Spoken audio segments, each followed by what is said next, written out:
बे फुजिफैयोब्ला बेखौबोथ' सोरबा माना होनो हानाय रावाबो मोन्थाय गैया। मानो होनबा भारतबर्षआ जाबाय दिनै धर्मनिरपेक्ष देश। बेयाव बयहाबो जायखिजाया धोरोमखौ लानानै सिबिनायनि मोन्थाय बयहाबो दङ। बेखौ गुबुन सोरबाया हेंथा होनो हानाय रावाबो मोन्थाय गैया। बेखौ जोंबो मिथिगौ। दा अब्लाबो नोंथांमोना जेरैबायदिहाय जों जार्मनबारि गामिखौ जेबो मिथिया, जेबो रोङा, जेबो जग्य गैया, बेफोरबायदि बाथ्रा बुंनायाव जोङो दुखु मोनदों। जायखिजाया दिनै बे प्रेस मिटनि गेजेरजों सैथोआ बबे आं बेखौ नोंथांमोननो फोरमायनानै होबाय। दा बेयाव नोंथांमोना मा सान्दों, मा बुजिना मोन्दों बेखौ आं जेबो सानस'हाला। उनाव हयथ' बिदिनो माबा मोनसे बिदिनो ओंखारबावलायगोन। दा जों हास्थाया बे धोरोमखौ लानानैनो बेफोरबायदि एना एनि जालायनानै बेरेखा बेरेखि जालायनानै बयकट खालामलायनायखौ जोंबो हास्थाया, जोंबो लुबैया। नाथाय बेयो जों जाखिनि खामानिखौ मावदों बेखौ धोरोमखौ लानानै जों मावाखै। बेखौ आङो आगोलावनो बुंबोखाबाय। बेयो गावनि दाय जा मोनसे मावदोंमोन बे दायखौ जोङो निमाहा बिनो थिननायाव बेखौ गनायैनि थाखायसो जों रायजोआ बेफोरबायदि थांखिखौ लानो गोनां बाध्य जादों। दा ओंखायनो रायजोफोर गासैबो माहारियारि आफादनि दैदेनगिरि नोंथांमोननो दिनै आं बे प्रेस मिटनि गेजेरजों जोंनि जार्मनबारि गामिनि नखरसेनि जा बेफोरबायदि जेंना जानानै दङ, जा जाथाय जानानै दङ, बेखौ आं नोंथांमोननो गुसुङै फोरमायबाय। दा बेखिनिखौ फोरमायनानैनो नोंथांमोना जाबायदिखौ सानदोंमोन बा जा मोनसे गोरोन्थि साननानै गोबां बाथ्राखौ नोंथांमोना निउसनि गेजेरजों फोसावदों। दा बेखौबो जाहाथे नोंथांमोना बेखौ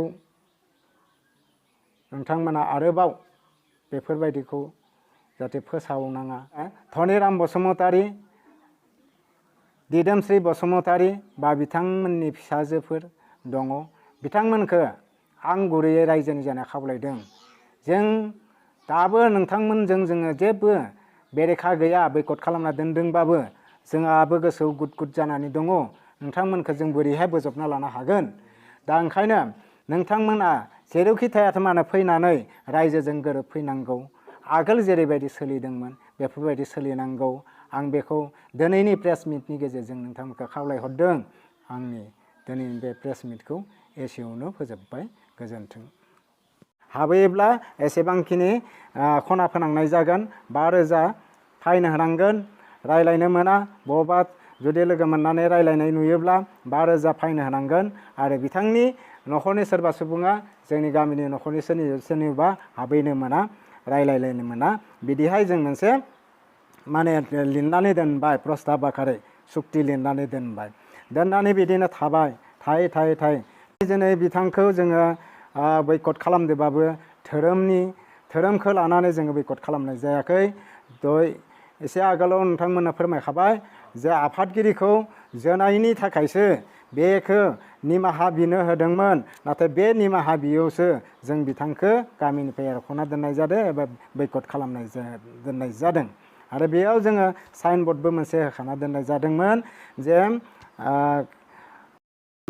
गामि जार्मनबारि गामिनि मुस्रि कामरा बसुमतारीया गामिनि बारगा बेरेखा खामानि मावनायनि थाखाय बिथांखौ गामिनिफ्राय बयकट खालामना दोननाय जाबाय। बिदि होननानै जों साइन बर्डखौ बिदि होननाल' जोङो बेयाव लिरदों। बेयाव धोरोमनि खोथा जेबो लिरनाय गैया। दा बिदिनो सोलिलायना थानानै बिथाङा माबा मोनसे थाखा फैसानि गोनांथि जानायाव जेबो राहा गैयैयाव हा फाननो ओंखारबाय। दा हा फाननो ओंखारनायखौ जोंनि रायजोनि फोराबो मिथिना मोनबाय। बिदिनो सोरबा हा लानो होननानै गोसो जानायफोरा हाखौ लानो ओंखारबाय। दा ओंखारोब्ला बे हा लाग्रा जाय बिथाङाबो दा जों जिथु आगोलनो दाना दोनखाबायमोन नालाय, रायजोनिफ्राय सोङाबा, रायजोनियाव पारमिसन लायाबा बिसोरनि न'खराव हाबनो मोना, बिसोरनि न'खरनि मानसिफोरजों रायलायनो मोना होननानै बेफोरबायदिया दाखाना दोननाय जादोंमोन नालाय, हा बायग्रा हा बायनो गोसो जानाय बिथाङा फैनानै गामि रायजोफोरजों सावरायफैबाय। रायजोफोरजों सावरायनानै रायजोफोराबो बुंबाय दे होमबालाय नोंसोरो बायग्राया फानग्राया फानोब्ला बायग्राया नोंहा जुदि बायोब्ला बायना लालायदो, रायजोखौ लानानै मिमांसा खालामलायदो। दा बिदिनो फाननाया फानबाय, बायग्राया बायनानै लाबाय। बा बायनानै नै दिनै 3-4 मास जाबाय, दान जाबाय, दिनै बेयाव न' लुनाबो थाबाय। थानानै दा बावै मा जालायखो, दा बे हा बायनायनिनो मा गेजें जानानै दिनै बियो बायग्रायाबा मा खोनाखो, फानग्रायाबा मा बुंखो, बेफोरबायदि माबा मोनसे गेजें खोनानाय बुंनाय बाथ्राखौ लानानै बिसोर बेरेखा बेरेखि जालायनानै बिसोरो नांलाय खमलाय जाबाय। नांलाय खमलाय जायोब्ला दानिया मा खालामगोन मा मागोन, दे बायग्राया दानिया रायजोखौ लिंथुमलायबाय। रायजोखौ लिंथुमलायनानै बेखौ माने बेनि सोमोन्दै बुंथिबा रायजोआ बुंबाय जे दाथ' हरनि खोथा, दा हराव गासैबो रायजोखौथ' बहा मोनजोबनो, ओंखायनो गाबोनो जों अखानायै बेनि सायाव सावरायलायगोन दे, दिनै दोनदो, दिनै थादो। बिदि होननानै रायजोफोरा गावबा गाव थांबायब्ला दा बिदिनो बिनि नखानायै रायजोआ ओरैनो अडिट जानो गोनांखामोन। दा अडिटबो जाबाय दोङो। दा बेयाव अडिट जाखांनानै जोङो बिथांखौ लिंहरनानै बेनि सोमोन्दै सावरायगोन मोजाङै होननानै जोङो नेनानै दंमोन। नाथायबा मा जाबाय, बिसोरो बैखालि थानायाव थांनानै FIR दाखिल हैबाय। बे FIR दाखिल हैनायनि जाहोना बेनो जे माने धोरोमनि बेले बेजेनि सायाव माने जार्मनबारि गामिनि सायाव FIR दाखिल हैबाय। दा FIR दाखिल हैयोब्ला बेखौ दानिया थानानि असिसारा बे धोरोमनि बिखयै जा FIR होदों बेनि सायाव एक्सन लानो थांबा जोंहा एसे गोरोन्थि जानो हागौ। बेखौ सानलायनानै जोंनि माहारियारि जायफोर आफाद दङ, बर' माहारियारि आफादफोरनो बे बाथ्राखौ फोरमायहरबाय जे थां जार्मनबारि गामियाव ओरैबायदि जादों, जोंनि FIR फैदो, नोंथांमोना नोंथांमोननि धोरोमारिनि जेंना बेखौ नोंथांमोना थांनानै सुस्रांनानै बोस्रांनानै सल्भ खालामना होलायदो। बिदि होननानै थिननायाव जोंखौ बे आफादफोरा जोंखौ जनायहोबाय, बे बाथ्राखौ फोरमायहरबाय जार्मनबारि गामिनि रायजोनो। बे जार्मनबारि गामिनि रायजोआबो बिदिनो बिथांमोना लिंहरनाय लेखा गासैबो थांबाय। थांनानै सावरायहैबाय FIR होनायनि सायाव। सावरायनानै दानिया मानि जाहोनाव बेफोरबायदि जानांगौ बेखौ मोजाङै फोरमायबाय। दा बिदिनो FIR होनायनि सायाव सावरायनाय होननानै माहारियारि आफादफोराबो जोंखौ हांख्रायहरबाय। हांख्रायहरोब्ला गासै 4 माहारियारि आफाद, बर' माहारियारि आफादफोर थाबाय। बेनिफ्राय जों जार्मनबारि गामिनि गासैबो रायजोफोरबो थाबाय।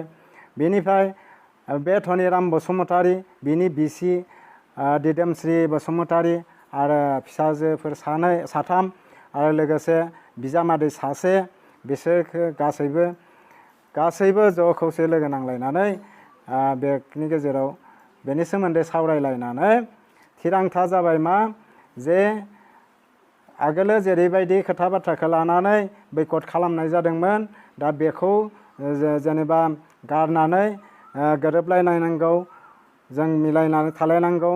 धोरोमा जिखियानो जायाथों बिसोरदोबो गोरोबलायनानै जोङो सोलिलायनानै था होननानै माहारियारि आफादफोराबो बुंनाय लेखा जोंबो जार्मनबारि गामिनि रायजोफोराबो जेनेबा आगोलनिफ्रायनो बे गंसे गामियावनो एसेबां गोबाव रायजो जाबोनाय हिसाबै जोंबो बेखौ खालामाखैमोन।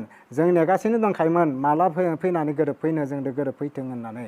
नाथायबा बिनि बिसि दिदोमस्रि बसुमतारियासो जों गेजेर गेजेर बिनि खुगानि बाथ्राखौ बुंनाय खोनायो मा, जे रायजोआसो गावनियाव थांनानै आथिं हमनानै निमाहा बिहैनांगौ होननानै बेफोरबायदि बुङो होननानै जों खोनानो मोनो। दा बे बिथिङावनो दा बेफोरबायदि माहारियारि आफादफोराबो फोरमायबाय, बुजायबाय, फोरोंबाय। दा बे फोरोंनायखौ लानानैनो गावसोरबो सानलाय हलाय सावरायलायनायनि गेजेरजों बेखालिनि मेलावनो बिथांमोना सिखार मानिना लाबाय जे आङो रायजोजोंनो समाजजोंनो गोरोबलायसिगोन आरो समाजनि जा निति नियम दोङो बेखौनो लानानै सोलिसिगोन। आरो नाथायबा आंनो बे बोलिजों फुजिनायखौ आंनो बोसोरथाम समय होनांगौ। खुलुमबाय गासैबो रायजो राजाफोरनि आरो गासैबो प्रेस मिटनि फोसावगिरि नोंथांमोन। दा आं दिनै जार्मनबारि गामिनि रायजोनि जानानै दिनै थांनाय 21 मे 2024 इं खालाराव जार्मनबारि गामिनिनो मुस्रि धनिराम बसुमतारीनि फिसाजो फुंबिलि बसुमतारीया जार्मनबारि गामिखौ मुंख'नानै जेरैबायदि बिथांमोनखौ बयकट खालामनाय, बिथांनि नखरखौ बयकट खालामनानै बिथाङा प्रेस मिटआव होनाय बादिहाय फोस्रावनाय बादिहाय बिथांनि नखरखौ बयकट खालामनानै हा फाननो मोना आरो हरावसो मिथिं जायो आरो न' बुसिना होखारनाय, दायना बुंनाय, हा फाननो मोना बिदि होननानै बायदिसिना गोबां बाथ्रा माने निउस लाइभआव फोसावदों। दा बे फोसावनायनि सायावसो आङो दिनै स्पष्टीकरण होनो होननानै बे प्रेस मिटखौ दिनै लानाय जादों। दा खोथाया जाबाय धनिराम बसुमतारीया जोंनि गामिनिनो रायजो जानाय सासे नखरसे सुबुं। दा बिथांमोना दिनै बिथांमोननि जा धोरोमारि खान्थिनि थाखाय, धोरोमारि बेले बेजेनि थाखाय बिथांमोनखौ गामिनिफ्राय बयकट खालामना दोनदों होननानै दिनै प्रेस मिटआव बे जेनेबा रादाबखौ फोस्रावदों। नाथायबा जों नैबेखौ बुङो बेफोरबायदि कारनाव, बेफोरबायदि धोरोमनि बिथिंखौ लानानै, धोरोमनि दाङाबाजिखौ लानानै बिथांखौ जोङो बयकट खालामनाय जायाखै। नंगौ, जों बयकट खालामनाया नंगौ थार, नाथायबा बिनि गुबै जाहोना आलादा, गुबुन। मानोना बिथांमोना जेरैबायदि धोरोमखौ लानानै फुजिदों, बेयाव फुजिनायाव जोंहा जेबो हेंथा गैयामोन।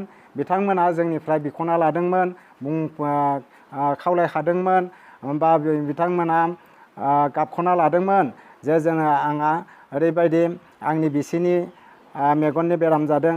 दा बे मेगननि बेरामखौ मोजां खालामनोब्ला 16 जरा खुन्थियानि बाथौ दुमनाय आरो बोलि बिधान होनानै फुजियोब्ला बे बेरामा हामगोन होननानै दिनै बिथांमोननि नायखांगिरिफोरा बिथांमोनखौ बिथोन हरनाय लेखा दा बिथांमोना रायजोनिफ्राय सोंदावना नायनानै बिथांमोना बे हाबाफारिखौ मावनो लानायाव जों जार्मनबारि गामियाबो बिथांनो बे हाबाफारिखौ मावनो थाखाय बिथोन होनाय जादोंमोन, अनुमति होनाय जादोंमोन।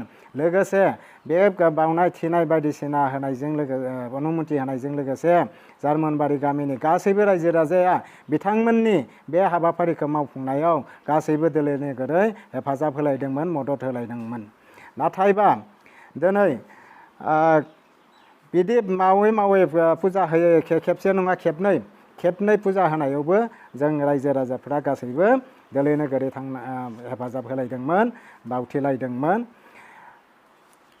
बेयाव जोंहा जेबो बेरेखा जायाखै, जेबो जोंहा खुद्रिनाय गैयामोन, जेबो इनाय अनागार गैयामोन। नाथायबा बिदिनो फुजियै बिथांमोननि गेजेराव मा जाखो जों मिथिना मोनबाय जे बिथांमोननि नखरा जोंनि गामिनि सोरनिबा नखराव माबा जाहैनो मोना, बायदिसिना लोंहैनो मोना, बायदिसिना मुवा बेसाद बिसोरनि बावथिनाय थिनायखौ जानो मोना, लोंनो मोना, लोङोबाबो जायोबाबो फोरासि होनांगौ, गावसोरा उद्रायना लानांगौ। बेफोर बाथ्राखौ जों मिथिना मोननानै जोङो बेफोरबायदि मानो खालामदों बा मानो जादों बेखौ मिथिनो थाखाय रायजोआ मोनसे लिंथुमलायनानै सावरायलायनो होननानै जोङो लिंथुमलायनाय जादोंमोन। बे लिंथुमलायनायाव बिथां धनिराम बसुमतारीनि बिसि, अब्ला माने बिसाय धनिराम बसुमतारीया न'आव थायामोन, न'आव गैया, गुबुन जायगायाव खामानि मावनो थायोमोन। बे समाव दा बेफोरबायदि जानायखौ खोनानानै जोङो बेफोरबायदि मावनायखौ खोनानानै जोङो थाबैनो बे जेंनाखौ सुस्रांनांगौ होननानै जोङो बै धनिराम बसुमतारीखौ जोङो नेयालासै बे धनिराम बसुमतारीनि बिसि दिदोमस्रि बसुमतारी बेखौ लानानैनो बिनि सायाव जोङो बे सोंनाय हरनाय जादोंमोन। बे सोंनाय हरनाय जानायाव बिथाङा नाथाय बे बाथ्राखौ जेबो जोंनि सोंनायखौ थोंजोङै फिननायखौ होआलासेनो बायदिसिना बाथ्रा बुंनानै जों बायदिसिना खोथा बुंनानै बायदिसिना बाथ्रा दान्थे बिदान्थे जालायदोंमोन। दा बेफोरबायदि दान्थे बिदान्थे जालायनायावनो बिदिनो जोंनि रायजोनि मानसिफोराबो सोरबा सोरबि माने बिदिनो रागा रागि जानानै गोबां बाथ्रा माने दान्थे बिदान्थे जालायबाय। बेफोरबायदि जानायाव दा दिदोमस्रि बसुमतारिया बिथाङा उनाव थांनानै मा जाखो मा खालामखो जोंहा आफादगिरिखौ बिथाङा आथिंजों सुगायबाय एबा जोबाय। दा आफादगिरिखौनो आथिंजों जोबायबा अब्ला बेसेबां माने मुगैथावना बा बेसेबां लाजिथावना बेसेबां अपमाननि खोथा जाहैबाय। जोंनि गामिनि रायजोनि आफादगिरिखौनो जुदि जोबायबा अब्ला गोबाङानो रागा जोंनानै बिनि सायाव बायदिसिना माने बुनो सुनो बेफोरबायदि बायदिसिना खोथा ओंखारलायबाय। दा ओंखारलायदोंबाबो